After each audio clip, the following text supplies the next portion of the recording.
Hello दोस्तों, नमस्कार। स्वागत है आपका हमारे यूट्यूब चैनल में। तो दोस्तों, इससे पहले वाली वीडियो में मैंने आपको चंद राजवंश से संबंधित जो है कुछ राजाओं के बारे में महत्वपूर्ण जानकारी दी थी दोस्तों। हम जो लास्ट वाला राजा था दोस्तों, वह था बाज बहादुर चंद। इससे पहले वाले वीडियो में मैंने आपको बाज बहादुर चंद तक के राजाओं के बारे में बताया था दोस्तों। और बाज बहादुर चंद से संबंधित हम कुछ महत्वपूर्ण पॉइंट्सों पर आज यहाँ पे देख लेंगे दोस्तों। तो मैंने इससे पहले वाले वीडियो में आपको बताया था दोस्तों कि थल में एलोरा के कैलाश मंदिर जैसा एक हथिया देवाल का निर्माण कराया था बाज बहादुर चंद ने। क्वेश्चन आ सकता है दोस्तों आपका कि थल में एलोरा के कैलाश मंदिर जैसा एक हथिया देवाल का निर्माण किसने कराया था, किस चंद वंश के शासक ने कराया था? तो बाज बहादुर चंद ने कराया था दोस्तों। बाकी बाज बहादुर चंद जो है चंद राजवंश का 50वां राजा था दोस्तों। ध्यान देना है, चंद राजवंश का 50वां राजा था बाज बहादुर चंद, और जो तिरमल चंद का उत्तराधिकारी था। और यह दिल्ली दरबार में गया और शाहजहां के पास गया था दोस्तों। और किस लिए गया था? ये नौलखिया माल के लिए गया था दोस्तों, क्योंकि उस टाइम पे नौलखिया माल पे जो है कब्जा कर लिया था कटहरियों ने। इसीलिए जो है नौलखिया माल को छुड़ाने के लिए यह दिल्ली गया था। किसके दरबार में? शाहजहां के दरबार में। क्वेश्चन ऐसे भी बनता है कि बाज बहादुर चंद किसका समकालीन था? तो बाज बहादुर चंद जो है शाहजहां का समकालीन था दोस्तों। ध्यान देना है। बाकी पहला चंद शासक जिसने तिब्बत अभियान में जीत प्राप्त की थी, बाज बहादुर चंद जो है पहला चंद शासक था जिसने तिब्बत अभियान में जीत हासिल की थी दोस्तों। और नंदा देवी की मूर्ति को लाया था ये, अल्मोड़ा के किले में इसने स्थापित कर दी थी दोस्तों। नंदा देवी की मूर्ति को यह जो है गढ़वाल से चुरा के लाया था और अल्मोड़ा के किले में इसने जो है नंदा देवी की मूर्ति को स्थापित कर दिया था दोस्तों। और शाहजहां ने बाज बहादुर चंद को बहादुर एवं जमींदार की उपाधि दी थी दोस्तों। और शाहजहां ने इसको क्या बोला? जमींदार और बहादुर की उपाधि दी दोस्तों। बाकी बाज बहादुर चंद ने कैलाश मानसरोवर यात्रियों के लिए 1673 ईस्वी में गूंट भूमि प्रदान की। ये भी महत्वपूर्ण है दोस्तों कि जो क्वेश्चन आएगा कि चंद शासक ने जो है कैलाश मानसरोवर के यात्रियों के लिए गूंट भूमि प्रदान की। तो यह गूंट भूमि प्रदान की थी दोस्तों बाज बहादुर चंद ने। बाकी जो है बाज बहादुर चंद ने भोटिया एवं हुणियों जो व्यापारी हुआ करते थे, तिब्बत के व्यापारी भोटिया और हुणियों पर जो है सिरती नामक कर लगाया था दोस्तों। कौन सा कर लगाया था? सिरती नामक कर लगाया था दोस्तों। बाकी बाज बहादुर चंद ने मुगलों की ही तरह अपना दरबार बनाने की कोशिश की थी। और बाज बहादुर चंद ने जो है मुगलों की तरह ही अपना दरबार बनाने की कोशिश की थी।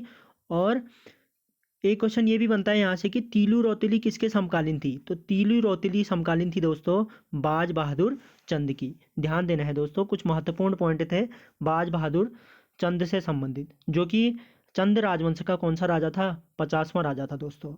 बात करते हैं उद्योग चंद की। तो उद्योग चंद इसके बाद आता है दोस्तों, जो 1678 ईस्वी में जो है गद्दी पर बैठता है। और जो है गढ़वाल का राजा फतेहपति शाह भारती चंद के बाद दूसरा राजा दूसरा राजा था दोस्तों जिसने नेपाल पर अधिकार किया था।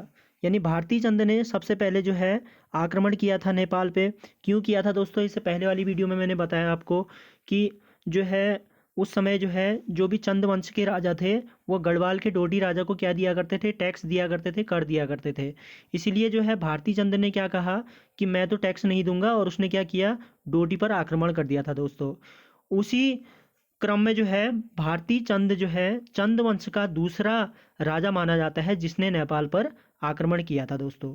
उद्योग चंद जो है चंद राजवंश का दूसरा राजा जाना जाता है जिसने नेपाल पर अधिकार किया या आक्रमण किया दोस्तों।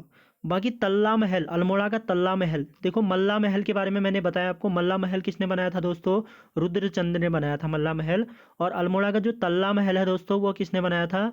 उद्योग चंद ने बनाया था दोस्तों। ध्यान देना है। और रंग महल भी इसी ने बनाया था। रंग महल किसने बनाया था? उद्योग चंद ने बनाया था दोस्तों।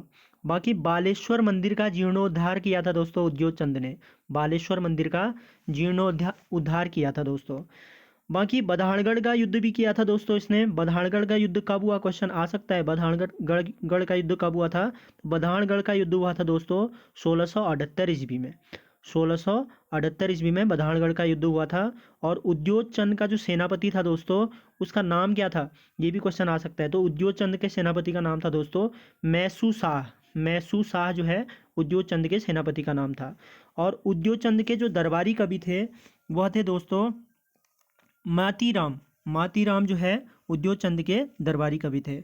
और भाबर क्षेत्र में आम के बगीचे भी लगाए थे दोस्तों उद्योग चंद ने। तो ये उद्योग चंद से संबंधित कुछ महत्वपूर्ण पॉइंट थे दोस्तों।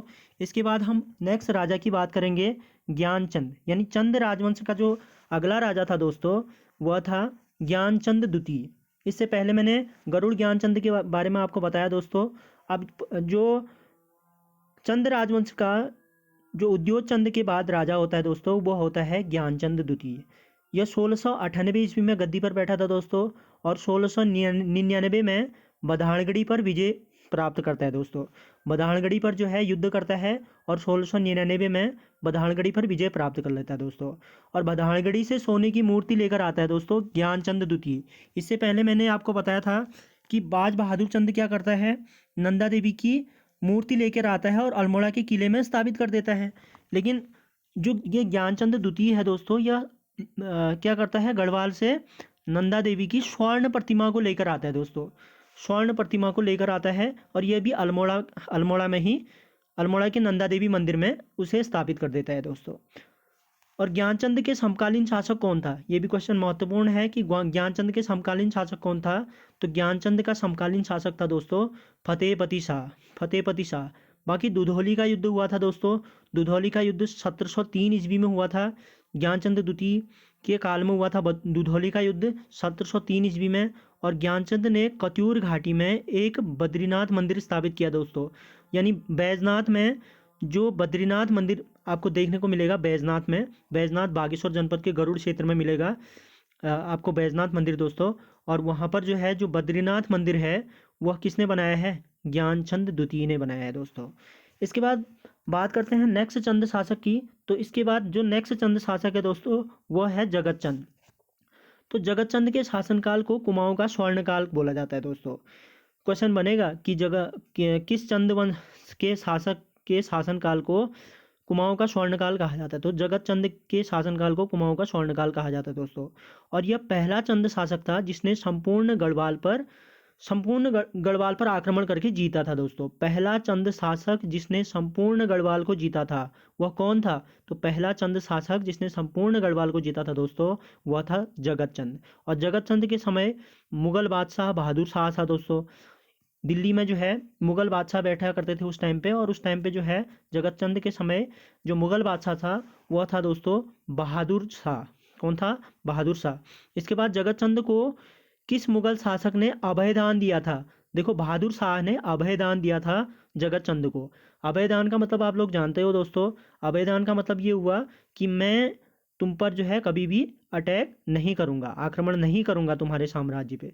तो जगत चंद को मुगल शासक बहादुर शाह ने अभयदान दिया था दोस्तों। और इसने जुआरियों पर टैक्स लगाया था।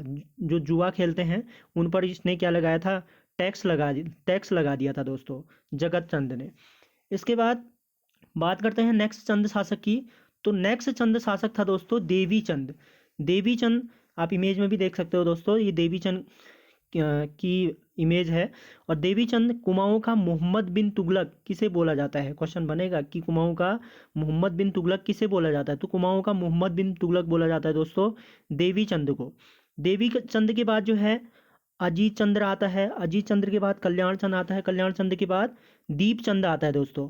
और दीप चंद की कांसे की मूर्ति कहाँ है, ये भी क्वेश्चन बनेगा कि दीप चंद की कांसे की मूर्ति कहाँ है। तो यह जागेश्वर मंदिर में देखने को मिलेगी दोस्तों आपको दीप चंद की कांसे की मूर्ति। बाकी जो है इसके बाद मोहन चंद, फिर प्रद्युम्न चंद, गढ़वाली प्रद्युम्न शाह भी बोलते हैं इसको, फिर इसके बाद शिवचंद। और अंतिम राजा है चंद राजवंश का जो अंतिम राजा है दोस्तों वह है महेंद्र चंद। यानी चंद वंश का अंतिम राजा कौन है, महेंद्र चंद। और 1790 ईस्वी में नेपाल के गोरखाओं ने जो है तत्कालीन चंद राजा महेंद्र चंद को हवलबाग में एक साधारण युद्ध में पराजित कर दिया था दोस्तों। और समस्त कुमाऊं क्षेत्र में अपना अधिकार कर लिया था। और चंद राजवंश का यहाँ पे अंत हो जाता है दोस्तों। इसके बाद में गोरखा से संबंधित जो है जो भी राजा होंगे उससे संबंधित जो है जो भी मेन पॉइंट्स होंगे दोस्तों उनको लेके आऊँगा। तो आप वीडियो को देखिएगा दोस्तों और शेयर और लाइक कर दीजिएगा।